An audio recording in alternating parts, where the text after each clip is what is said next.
Premio Reifen- und Autoservice. Herzlich willkommen beim Tutorial von Premio Reifen- und Autoservice. Mein Name ist Guido Pusch und ich bin seit 20 Jahren Kfz-Meister. Im heutigen Thema möchte ich Ihnen was über Bremsen und warum quietschen Bremsen erzählen. Die Bremse ist das wichtigste Sicherheitssystem im Auto. Aber warum quietscht die Bremse? Die Bremse kann quietschen durch ungleichmäßige Auflageflächen der Bremsbeläge, durch Schmutz oder andere Partikel auf der Bremsanlage oder wenn wir nur neue Bremsbeläge und keine Bremsscheiben verbauen und dabei die Kanten der Bremsbeläge nicht anfasen.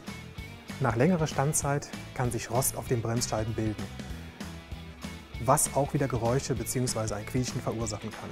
Durch behutsames Einfahren löst sich dieses Problem von selbst.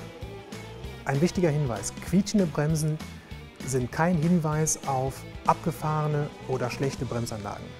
Abgefahrene oder schlechte Bremsen haben einen dumpferen Ton bzw. ein kratzendes Geräusch.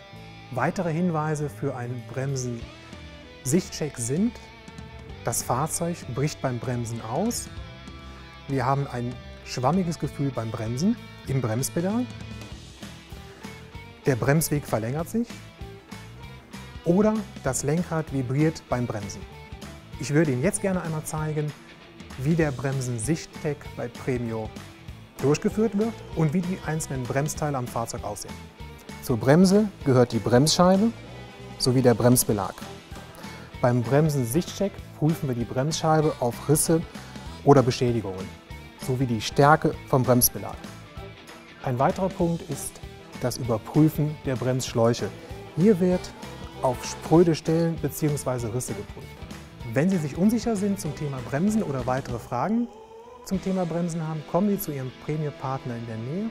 Den nächsten Premio-Partner finden Sie unter premio.de.